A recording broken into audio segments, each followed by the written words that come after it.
উলাইকা কাল আনআম বাল হুম আযাল। উলাইকা কাল আনআম, তারা চতুষ্পদ প্রাণী মতো, বাল হুম আযাল, তার থেকেও তারা নিকৃষ্ট।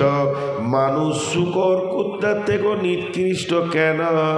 তার চারটা কারণ।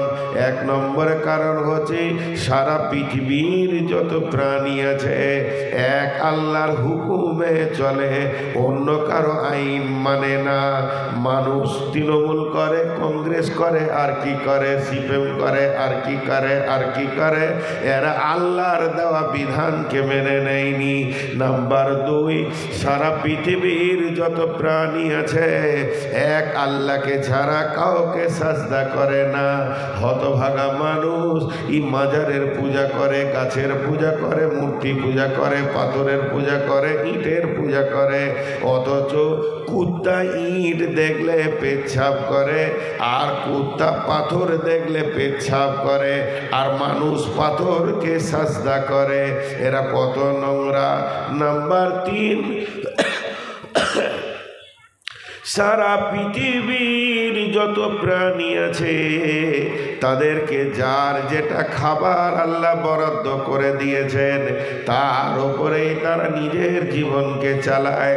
আর মানুষকে বলেছে হারাম খাবি না, এরাই সুদ খাবে, এরাই আপনার কিনা মদ খাবে, এরা জর্দা খায়, এরা মদ খায়, এরা নানা রকম গুটকা খায়, হারাম খায়। পৃথিবীর এত প্রাণী আছে কারো গালে গুটকা দেখতে পাওয়া যাবে না।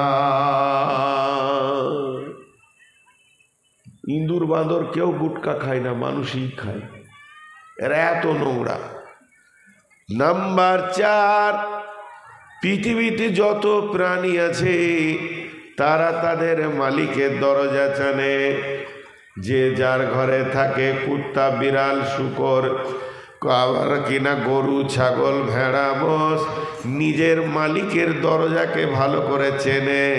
মাঠে থেকে একা এসে মালিকের দরজায় ঢুকে যাবে, কিন্তু হতভাগা মানুষ সে তার আল্লাহ মালিক তার দরজা মসজিদ ছিল না। আল্লাহ তাবারাক ওয়া তাআলার জন্য বলছেন ইন্নাকা লা তাহদি মান আহবাবতা ওয়ালাকিন্নাল্লাহ ইয়াহদি মান ইয়াশা। এই এই এই এদিকে তাকা, বস, থাবড়ে দেবো গালে, বস সেখানে বেয়াদব।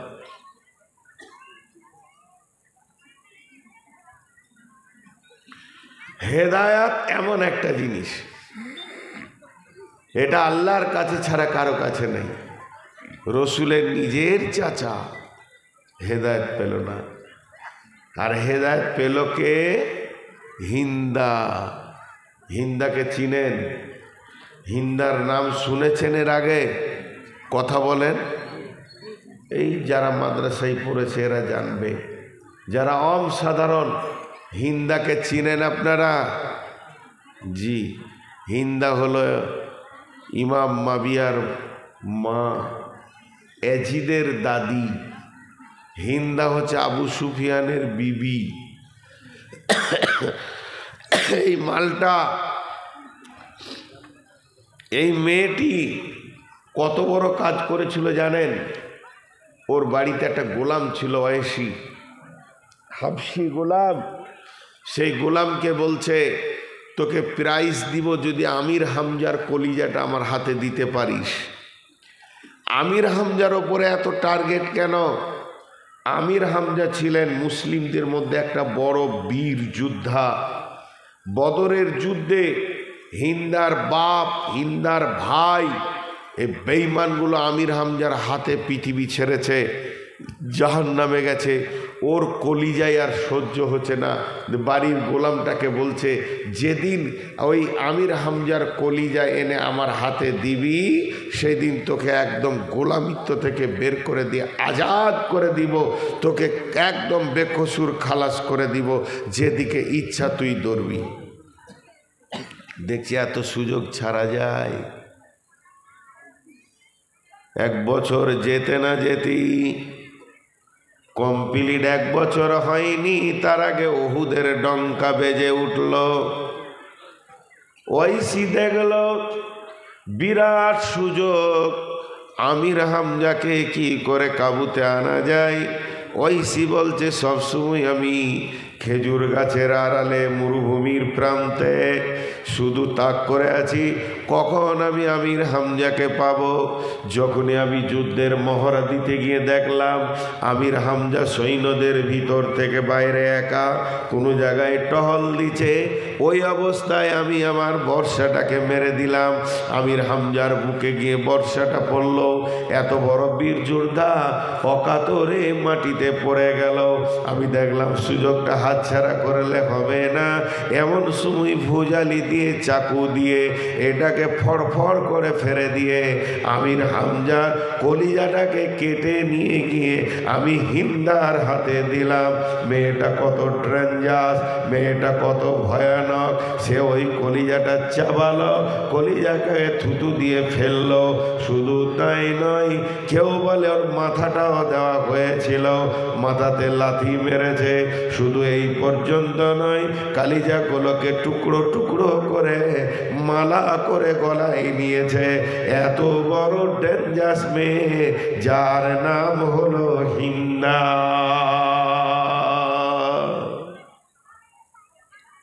সেই হিন্দা ফাতে মক্কার পর হেদায়েত পেল। সেই হিন্দা ফাতে মক্কার পর হেদায়েত পেল। যখন মক্কা ফাতে হয়, আবু কুহাফা, হযরত আবু বকরের বাপের নাম, সে একটা পাহাড়ে চড়েছে। ওর একটা পুতাকে নিয়ে, বুড়া মানুষ উঠতে পারে না, বলছে চল রে ভাই আমাকে পাহাড়ে নিয়েছো। পাহাড়ের ওপর থেকে বলছে কই রে, নবী মুহাম্মদের দলবল কত দূরে আছে? বলো ওই আসছে, মদিনা থেকে সব দল বেঁধে মক্কাকে ঘেরবে, পালা পালা, যে যেদিকে পারবি পালা। কাফের মুশরিকেরা পালা। হিন্দা তখন ওখানে আছে, হিন্দা আছে। বিশ্বনবী ঠিক পশ্চিম, বিশ্বনবী পশ্চিম উত্তর কোণ দিয়ে ধীরে ধীরে ঢুকলেন। বন্ধুরা আমার, ওখানে একটা গেট আছে, সেই গেটটার নাম হলো বাবুল ফাতাহ। পূর্ব দক্ষিণ কোণ বাবুল ফাতাহ, সেই পূর্ব উত্তর কোণ আমি ভুল বলছি, সাফা মারোয়া, মারোয়া পাহাড়ের কাছে বাবুল ফাতাহ আছে। বাব মানে দরজা, ফাতা মানে বিজয়ী, বিজয়ীর দরজা। বিশ্বনবী ওই দিকে ঢুকেছিলেন। আর একটু আগিয়ে গেলে একটা ট্রাফিক মোড়ের চৌমুহনী আছে মক্কাতে, ওখানে একটা মসজিদ আছে। মসজিদটার নাম হলো মসজিদে ফাতাহ। কেন নাম রাখা হলো? বিশ্বনবী ওখানে পতাকাটা রাখলেন এবং কিছুক্ষণ রেস্ট নিলেন, সাথীদেরকে কিছু কথা বুঝালেন, তারপরে কাবাতে এলেন। কাবার কাছে পতাকাটা রেখে দিয়ে আল্লাহর নবী ঐতিহাসিক বক্তব্য দিয়েছিলেন। বলেছিলেন মক্কার মুসলমানেরা, আজকে আমরা নিরাপত্তা পেয়েছি, এর জন্য আমরা আল্লাহর শুকরিয়া আদায় করব, আল্লাহর তসবিহ বায়ান করব, আমরা ইস্তেগফার করব। তবে শুনে নাও, এখানে যারা কাফের মুশরিক মক্কাতে রয়েছে তারা নিরাপত্তায় থাকবে। যদি তারা আবু সুফিয়ানের বাড়িতে যায়, তাদেরকে নিরাপত্তা ঘোষণা দেওয়া হলো। তবে শুনে নাও, যারা আমাদের ওপরে অত্যাচার করেছে, ইসলাম হলো শান্তি, শান্তি মানেই হলো আনন্দ। এখানে আমাদের অত্যাচার তোমাদের ওপরে হবে না। তখন হিন্দা কি করব, কোথায় যাব, জানটা কোথায় বাঁচাবো? আমি তোর চাচার কলিজা খেয়েছি, মনে হয় যেন আজকে আমাকেই মেরে শেষ করে দেবে। বিশ্বনবীর ঐতিহাসিক ভাষণ মক্কাবাসীকে সুন্দর করে প্লিজ করে দিল। সবাই নীরবতা পালন করছে, বিজয় হয়ে গেল। তো হিন্দা হেদায়েত পেল কি করে? মা বোন, এখানে আমার মা বোন যারা আছেন, আপনাদের কাছে আমি 3 মিনিটের সময় চাইছি, ধৈর্য ধরে একবার কানটা দেন। এই রকম একটা মেয়ে যে কলিজাকে চাবাতে পারে, সেই মেয়েটা ভিতরে একটা ভালো গুণ ছিল। ভালো গুণটা কি জানেন? জীবনে কোনো বেগানা পুরুষের সঙ্গে কথা বলেনি। জীবনে কোনো বেগানা পুরুষ, অপরিচিত পুরুষের সঙ্গে কথা বলেনি। দৈহিক সম্পর্ক তো দূরের কথা, একটা কাফেরা মেয়ে, মুশরিকা মেয়ে, যার কাছে আল্লাহ নাই, রসুল নাই, কোরআন নাই, দিন নাই, জায়েজ নাই, না জায়েজ নাই, জাহান্নাম নাই, জান্নাত নাই, যে কিছুই বুঝে না, ওই রকম একটা মেয়ে সে কি করেছে? জীবনে কোনো পরপুরুষের সঙ্গে কথা বলেননি। কি করে বোঝা যায়? একটা ইতিহাস প্রমাণ করে। হিন্দার একটা সহেলি, ওর সহেলি বান্ধবী ওকে এসে বলছে, হিন্দা একটা খবর শুনেছ? বলে কি খবর? বলে আমাদেরই এই গোবিন্দপুরের ওই পশ্চিম টোলাতে একটা মেয়ে একটা ছেলের সঙ্গে কথা বলেছে। কি কথা বলেছে? ছেলেটা হয়তো কোথাও যাচ্ছিল, হয়তো মেয়েটাকে বলেছে, ওই ওই মেয়ে, এখানে যাব তো জব্বারের বাড়ি কোনটা গো? মেয়েটা হয়তো বলেছে এইদিকে যাও, এইটুকু, অন্য কিছু নয়। হ্যাঁ হ্যাঁ ফা ফা, ইয়ার কি ঠাট্টা লয়। এই কথাটা যখন হিন্দা শুনছে যে একটা মেয়ে একটা পরপুরুষের সঙ্গে কথা বলেছে, তো জিভটা লম্বা করে বের করে বলছে, আস্তাগফিরুল্লাহ, কি করে পারলেও বলতে। এই রকম মেয়েটি ছিল। কিন্তু যেখানেই বাঘের ভয় সেখানেই সন্ধ্যা হয়। জি, হিন্দা একদিন বাড়িতে কাজ করছে। মেয়েরা ঘর সাজাতে ভালোবাসে, গিলাস, ডিশ, কাপ, প্লেট, এগুলো দিয়ে আলমারি ঘর সাজায়। হিন্দা রান্না বান্না করে দেখছে হাতে খানিকটা সময় আছে, ঘরকে সুন্দর করে ও সাজাচ্ছে। এরই মাঝে কি ঘটে গেল? এরই মাঝে হিন্দার স্বামীর বন্ধু, হিন্দার স্বামীর বন্ধু ওকে দেখা করতে এসছে, ওর বন্ধুকে। দরজায় ঢুকে দেখছে বন্ধু নাই, বারান্দায় উঠে দেখছে বন্ধু নাই, তো ঘরের দরজাটা খোলা আছে, তাহলে কি খাটে আছে? একবার গিয়ে দেখছে সেখানেও নাই। তো দেখছে ওর বউ একা ঘর পরিষ্কার করছে। তো ও হিন্দা জানে না যে কেউ ঢুকেছে, পেছন দিকে তো আর দেখতে পাবে না, ঢুকেছে এটা জানে না। ও ঢুকেছে আবার বের হয়ে চলে গেছে। ও হিন্দাকে কথাই বলেনি, আর হিন্দার সঙ্গে কোনো গল্পই করেনি। যখন ও ঘর থেকে বের হচ্ছে তখন ওর বন্ধু ঢুকছে, আর ঢুকি দেখছে যে আমার যে ঘরে বউ ওই ঘরে আবার বন্ধু। ভেজাল লেগে গেল, ভেজাল লেগে গেল। হিন্দাকে বলছে, বল আমার বন্ধুর সঙ্গে তোর কিসের সম্পর্ক? হিন্দা বলছে, আমি জানি না কে এসেছে কে গেছে, এটা আমার জানা নাই। বলছে, না তুই জানবি না, এটা হতে পারে না। তোদের দুজনকে আমি একটা ঘরে দেখেছি, এর ভিতরে খারাপ জিনিস ডাউট হয়ে গেল যে আমার বউটার বউ নাই, আমার বন্ধুর সঙ্গে নষ্ট হয়ে গেছে। তাই সেবার বলতে লাগলো কি, আমি তোকে নিব না, আমার বিছানায় নিব না, স্ত্রীর মর্যাদা দিব না, আমি এক্ষুনি তোকে তালাক দিয়ে দিব, তুই আমার বাড়ি থেকে চলে যা, আমার ভিটা ছেড়ে চলে যা, তোর মতো নোংরা মেয়েকে আমি নিব না। আর মেয়েটি বড় সতী, সে অঝর নয়নে কাঁদছে, জীবনে তো পরপুরুষের সঙ্গে কথা বলিনি, আবার আমার জীবনেই ঘটনাটা ঘটে গেল। এবার হাতে পায়ে ধরে, স্বামী আমার, আমাকে মাফ করেন, আমি কসম দিয়ে বলছি, লাত মানাত উজ্জা হবলের কসম দিয়ে বলছি। তখন দেবদেবীর কসম করছে, মূর্তির কসম করছে, আমি কোনোদিন নোংরা কাজে ছিলাম না। তোমার যে বন্ধু এসেছে আর তোমার বন্ধু গেছে, এ ব্যাপারে আমার কিছুই জানা নাই। অশান্তি শুরু হয়ে গেল। দাম্পত্য জীবনের অশান্তি সব থেকে বড় অশান্তি। এই অশান্তি যখন শুরু হলো, তখন চারিদিকে বন্ধু বান্ধব আর বোঝায়, দাদা নানা বোঝায়, খেপা মেয়েটা ভালো, রাগ অমন করিস না, হবে না। ও 2-4 মাস পেরিয়ে গেল, ওকে বুঝিয়ে কেউ পারছে না। ওকে আমি লিব না, ও খারাপ, ও চলে যাক যেদিকে যাবে। শেষ মেশ এক মুরব্বী এসে বলছে, একটা কাজ কর। ওরা তো তখন মুশরিক কাফের।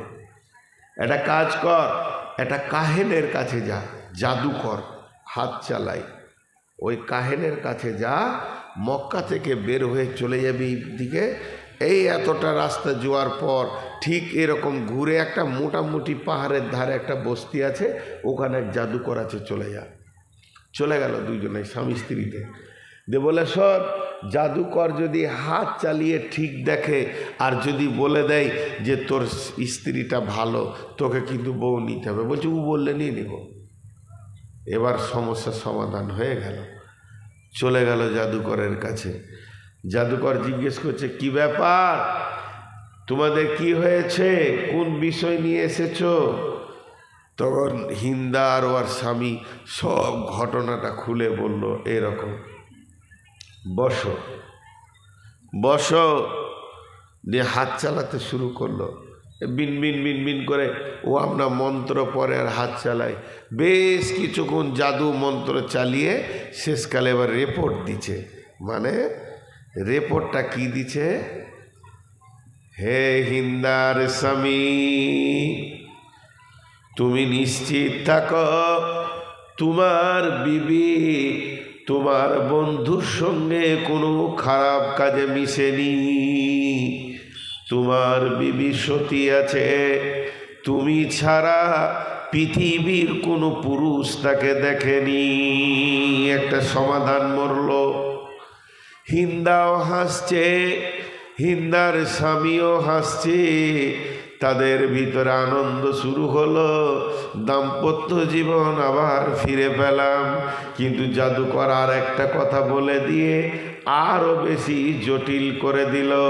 জাদুকর আর একটা কথা বলল কি, হিন্দা, আমি জাদু মন্ত্র চালাতে গিয়ে বারবার একটা জিনিস দেখতে পেলাম, তোমার পেটে একটা সন্তান হবে, সেই সন্তানটা পুত্র সন্তান হবে, আর ওটা এমন বড় নাম ডাকওয়ালা সন্তান হবে যাকে সারা পৃথিবীর মানুষ চিনবে,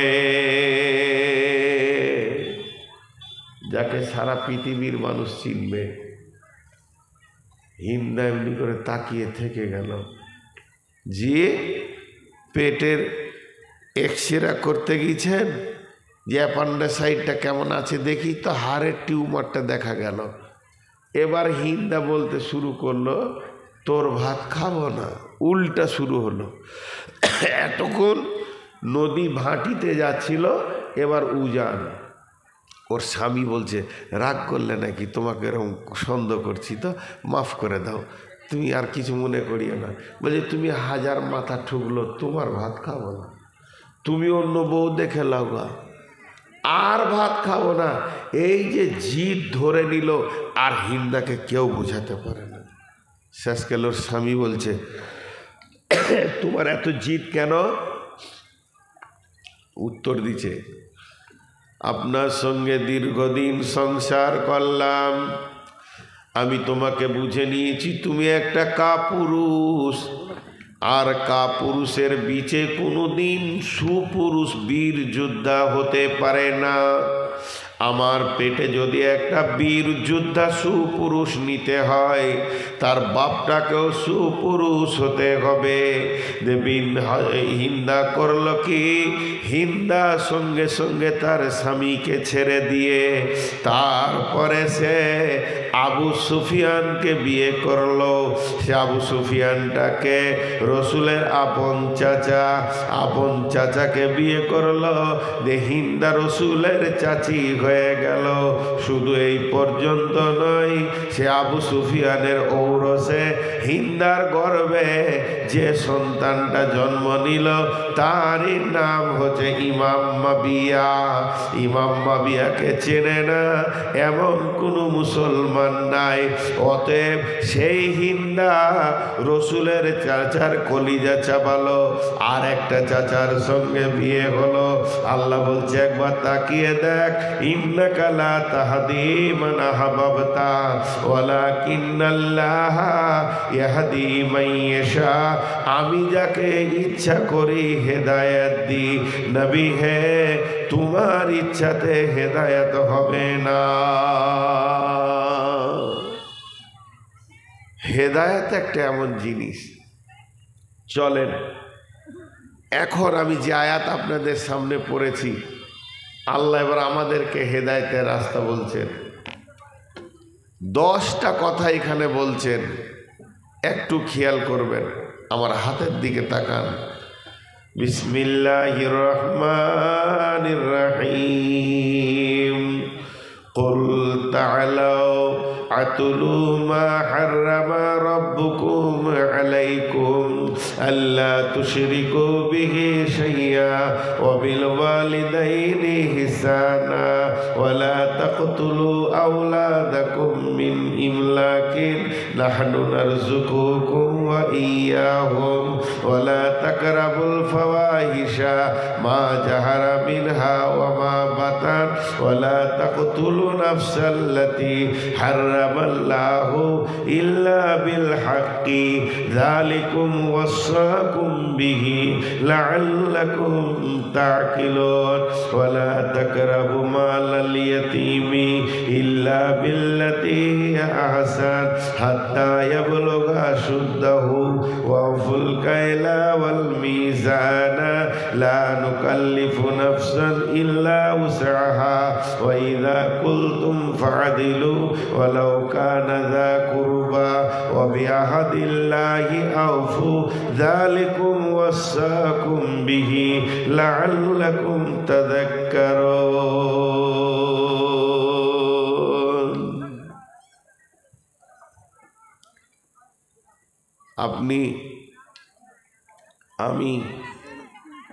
আমি আপনাকে গাড়ি নিয়ে বেরিয়ে যাচ্ছি, আপনারা বলছেন কোথায় যাবেন? তখন আমি বললাম যে আমি কাটিহার যাব। আপনারা লোকেশন দিচ্ছেন, এখন তো গুগল লোকেশন উঠে গেছে। লোকেশনে কি বলছেন? আপনি গোবরা মোড়ে উঠবেন, তারপরে পাবেন পায়খানা মোড়, তারপরে পাবেন চাঁদপুর চণ্ডীপুর, তারপরে পাবেন আর কোথাও দিল্লির দেওয়ানগঞ্জ লাভা। যদি এই জিনিসগুলো আপনি দেখতে পান তাহলে জানবেন আপনার রাস্তা ঠিক আছে। আর এর পরিবর্তে যদি 70 মোড় দেখতে পান, ফতেপুর দেখতে পান, আর যদি ভালুকা দেখতে পান, জানবেন আপনার রাস্তা ঠিক নাই, হেদায়েত গোলমাল হয়ে গেছে। আল্লাহ বলছেন শোন, আমরা তো 3-4টা জিনিস অন্ধের মতো হাঁটি। মোবাইলটা একবার দেখে নিলাম কতটা রিচার্জ আছে না নাই, চার্জে লাগিয়ে দিলাম, চার্জ হয়ে গেল। মোবাইলটা দেখে নিলাম ব্যালেন্স আছে না নাই, ক তারিখ পর্যন্ত আছে, আবার রিচার্জ করে দিলাম, ব্যালেন্স বেড়ে গেল। কিন্তু আমার হায়াত কতটা আছে এ ব্যাপারে আমার কাছে কোনো খবর নাই। আর আমি কতটা নেকি গুনাহ করেছি এ ব্যাপারে আমার কাছে কোনো খবর নাই। আর আমি সঠিক দিনের রাস্তায়, হেদায়েতের রাস্তায় আছি না হেদায়েতের রাস্তায় নাই, এ ব্যাপারে আমার কাছে কোনো খবর নাই। জি ভাই, খুব খেয়াল করেন। আল্লাহ বলছে যখন তোমার দ্বারা 10টা আমল হবে, তুমি যখন 10টা আমল করতে পারবে, 10টি জিনিস তোমার সামনে যখন আসবে, তখন তুমি জেনে নাও তুমি সিধা রাস্তায় আছো, তোমার রাস্তাতে কোনো গোলমাল ঘটেনি। 10খানা জিনিস তোমাকে ঠিক রাখতে হবে। আমার আল্লাহ বলছেন, নবী হে তুমি ওই 10টা উপকরণ হেদায়েতের প্রকৃত রাস্তার, জান্নাতের রাস্তার কথাগুলো বলে দাও, আমার উম্মতদেরকে জানিয়ে, আমার গোলামদেরকে জানিয়ে দাও সেই 10টা কি। 1 নম্বরে তুমি বলো, তেলাওয়াত করে শোনাও, কুল তাআলাও আতুলু মা হাররামা রাব্বুকুম আলাইকুম আল্লাহ তুশরিকু বিহি শাইয়া। নবীজি বলছেন, খবরদার উম্মত, হে আল্লাহর গোলাম, তোমার দ্বারা ছোটখাটো উঁচু নিচু গুনাহ হয়েই যেতে পারে, আল্লাহ মাফ করবেন, তবে যেন শিরকের মতো গুনাহ করিও না। শিরকের মতো গুনাহ হচ্ছে অতি ভয়ানক, এই শিরকের মতো গুনাহ তোমরা কোনোদিন করবে না। শিরকের মতো গুনাহ করিও না। শিরক কাকে বলে? শুধু শিরকের ওপরে কথা বলতে গেলে ঘন্টার পর ঘন্টা পেরিয়ে যাবে, কিন্তু শিরক কাকে বলে এক কথাই বুঝিয়ে দিচ্ছি, জেনা আর জেমা। জেমা মানে মিলন, জেনা মানে ব্যভিচার।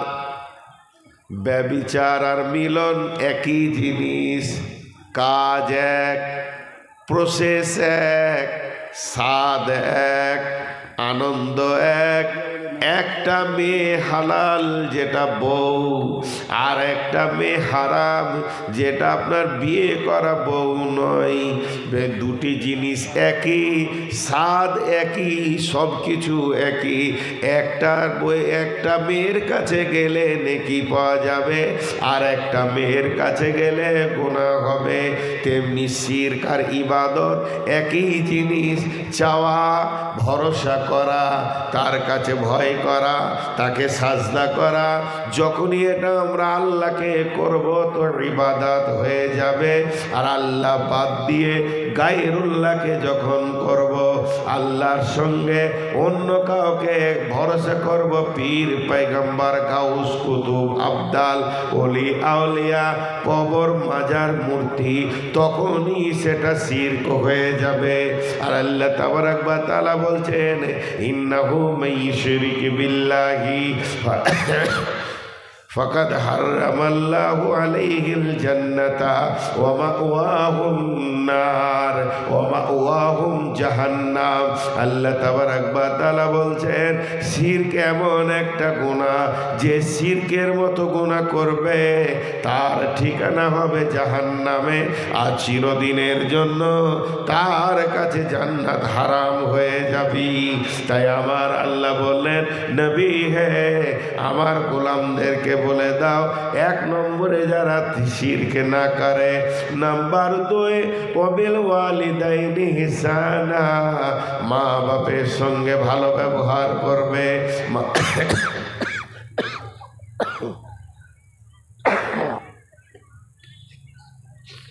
জি খুব কষ্ট হচ্ছে, আমার শ্বাসকষ্ট হচ্ছে। ওখানে নিয়ে আসেন, আমি 15তে ছাড়, 1.5 ঘন্টা ওখানে নিয়ে আসেন, আসতে সময় লাগে।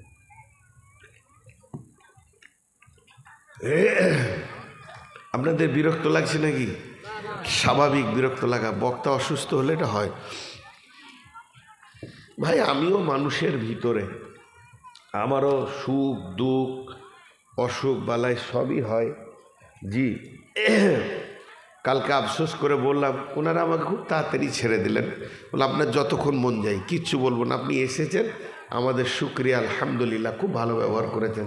দক্ষিণ তালসু তো ওখানে ওই 1 ঘন্টা 20 মিনিট মতো 15 মিনিট মতো চালিয়েছিলাম। তো ঘটনা হচ্ছে, মানুষের ব্যারাম সুখ দুঃখ আছে। আমার যদি অসুখ না হবে তাহলে তো আমি ফেরেশতা হয়ে গেলাম। তো যাই হোক, যে কথা আপনাদের সামনে বলছিলাম, মা বাপের সঙ্গে ভালো ব্যবহার করতে হবে। ওয়াবিল ওয়ালিদাইনি ইহসানা। শুধু যদি এখন মা বাপ নিয়ে বলতে শুরু করি, মা বাপের ওপরেই 2 ঘন্টা চলে যাবে। আমি শুধু পর 10টা গুনিয়ে দেব। যত রকম আলেম ওলামারা আপনাদেরকে হাদিসে বলেছেন মা বাপের ব্যাপারে অত রকম সমস্ত জিনিসগুলিকে মেনে নিতে হবে। আল্লাহ বলছেন যে খবরদার, তাদের মধ্যে যদি তুমি কাউকে একা পাও কিংবা 2 জনকে পাও, ফালা তাকুল্লাহুমা উফি ওয়ালা তানহারহুমা ওয়া কুল্লাহুমা কাওলান কারীমা। তাদের সঙ্গে এমন ব্যবহার করবে, খবরদার তাদের ব্যবহারে তুমি উফ করবে না। আর খবরদার তাদেরকে মিষ্টি মিষ্টি কথা বলবে। বার্ধক্য অবস্থায় তোমার কাছে সে কড়া কথা শুনবে না। মা বাপের সঙ্গে ভালো ব্যবহার করবে। বিশ্বনবী বলেছেন কেউ যদি মা বাপের সঙ্গে ভালো ব্যবহার করে, ওয়ান জাবিরিন রাদিয়াল্লাহু তাআলা আনহু قال رسول الله صلى الله عليه وسلم من صلى كنا فيه يسر الله حتفه ويدخله جنته। যে পৃথিবীর বুকে 3টে আমল করে যাবে, তার মধ্যে একটা হলো মা বাপের সঙ্গে ভালো ব্যবহার। সে 2খানা প্রাইজ পাবে, মত হবে আসানে, আর হাসতে হাসতে জান্নাতে যাবে। অতএব মা বাপের সঙ্গে ভালো ব্যবহার। 3 নম্বর, লা তাকতুলু আওলাদাকুম মিন ইমলাকিন। নিজের ছেলেকে নিজে কেটে ফেলে দেওয়া না, রুজি দেওয়ার ভয়ে। আল্লাহ বলছেন নাহনু নারযুকুকুম ওয়া ইয়াহুম। রুজি তো আমি তোমাদেরকে দিব। রুজির মালিক পৃথিবীর কেউ নয়, কোনো বাদশা নয়, কোনো সরকার নয়। আমি যতগুলো গোলাম পৃথিবীতে পাঠায়, তাদের রুজির বরাদ্দ আমার হাতে আছে। অতএব নিজের সন্তানকে নিজে কতল করে দিও না, রুজি দেওয়ার ভয়ে। কোনো বাপ মা আছে কি সন্তানকে জবাই করে? জি হ্যাঁ আছে। যারা লাইগেশন করে, পেট কেটে বাচ্চা বন্ধ করে দেয়, এরা সন্তান কতল করার আসামি। বন্ধু আমার, এদেরকে কিয়ামতের মাঠে 3খানা আসামি করা হবে। 1 নম্বর মার্ডারের আসামি, 2 নম্বর আল্লাহর কুদরতের ওপরে ছুরি চালিয়েছে, আর 3 নম্বর ওই সন্তানগুলো তাদের বিরুদ্ধে আল্লাহর কাছে গিয়ে দাঁড়াবে। অতএব হুঁশিয়ার, খবরদার লাইগেশন করবেন না। ওয়ালা তাকরাবুল ফাওয়াহিশা মা জাহারা মিনহা ওয়া মা বাতান। আল্লাহ 4 নম্বরে বলছে যেখানে প্রকাশ্যে কাবিরা সাগিরা গুনাহ হচ্ছে, হে আমার গোলাম, তোমাকে যেন ওখানে দেখতে না পায়।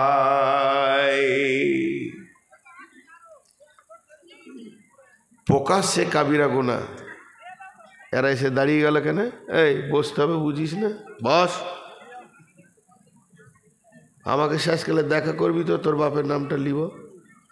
বাপ আদব শিখায়নি কোন মজলিসে গিয়ে বসতে হয়?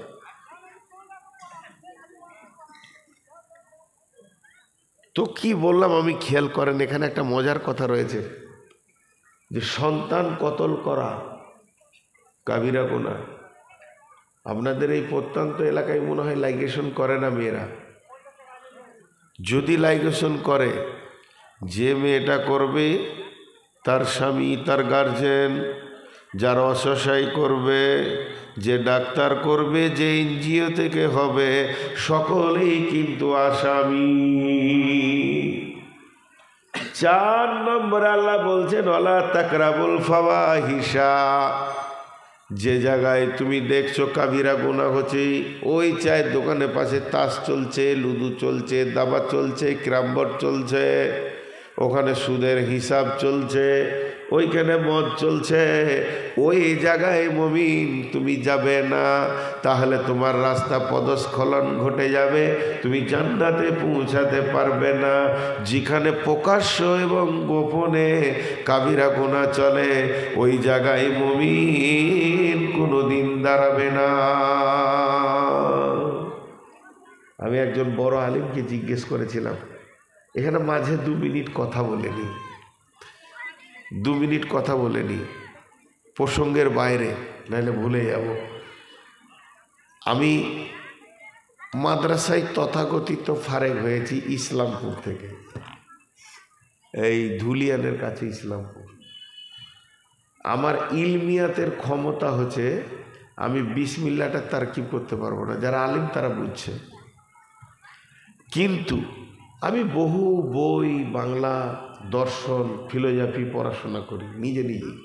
আর বাংলা যে খুব বেশি পড়েছি তা নয়, ক্লাস 5 পর্যন্ত। আমার ভাষা শুনে অনেকে মনে করে যে অনার্স করেছে, অনেকে বলেছেও, বাংলাদেশের লোকও বলেছে। তো এটা আল্লাহর দান। মাইকটা সামনে এলে তখন আমার মাথায় কথা আসে, কোথা থেকে আসে আমি জানি না, এটা আল্লাহর দান। কিন্তু কিয়ামতের একটা আলামত এই মাঝে বলে নিচ্ছি, বাধ্য হয়ে বলছি, তাতে যদি আপনারা জুতোগুলো ছুঁড়ে দেন তা আমি ফুল বলে কুড়িয়ে নেব। জাহেলরা ফতোয়া দেবে। 22 বছর বক্তব্য দিচ্ছি, একটাও ফতোয়া দিই না। 22 বছরে একটাও ফতোয়া দিই না। কেন দিতে পারবো না? আমার সেই ইলম নাই। যখন কোনো আলিম মাদ্রাসা থেকে পড়ে বেরিয়ে আসবে, ফতোয়া দিতে ওই পারবে। আসমা ও রিজালের উপরে যে অনার্স করবে, ডক্টরেট করবে, যে মাদানিরা করছে, মদিনাতে এক্সটার এই হাদিস থেকে কি কি ফতোয়া হতে পারে এগুলো পড়ানো হয়, 2, 4, 6 বছর পড়ানো হয়। জি ভাই, একটা মানুষকে যদি ফতোয়া দিতে হয়, এখানে যে কটা আলিম বসে আছি আমরা, সাধারণ কথা বাদ দেন, অন্তত 19টা সাবজেক্টে তাকে জ্ঞানে পারদর্শী হতে হবে। ইসলাম অত ছোট জিনিস নয়, জান্নাত জাহান্নাম ডিপেন্ড করছে এর উপরে। 19টা সাবজেক্টে, আর কমসে কম 7 থেকে 9টা জানতেই হবে। নুহু, ইলমে সার, ইলমে নুহু, ইলমে সার, ইলমে তাসাউদ, ইলমে তাসদিকাত, তারপরে আছে আপনার ফালসাফা, বালাগাত, ফাসাহাত, তারপরে আছে আদব, এগুলো জানতে হবে। এখনকার জাহেলরাও ফতোয়া দিচ্ছে, হাদিস সোজা করে পড়তে পারছে না, সেই ফতোয়া দিয়ে দিচ্ছে। জি আচ্ছা, পাবলিকের ভিতরে একটা কথা চলন আছে, এটা খুব মন দিয়ে বলছি, যে মৌলবীরা বলে আমরা যা বলছি তা শুনো, আমরা যা করছি তা করিও না। কোন মৌলবী বলেছে বলেন তো? কোন মৌলবী বলেছে? ওর নামটা বলেন। খামকা এটা বলে দিয়েছে। আজ পর্যন্ত যতগুলো মৌলানা আদায় করছে, এই মাদ্রাসাগুলো টিম টিম করে আলো জ্বলছে কোরআনের, শুধু আলিমদের পায়ের ঘাম, মাথার ঘাম পায়ে পড়ছে বলি চলছে। শিক্ষক থেকে নিয়ে, বক্তা থেকে নিয়ে সবাই। কিন্তু একটা বক্তাকে দেখিয়ে দেন কালেকশন করতে করতে, আল্লাহকে বলেছে তুমি করিও না ভুল, মাথা খারাপ হয়েছে, তুমি বানিয়ে দিলেই হয়ে যাবে।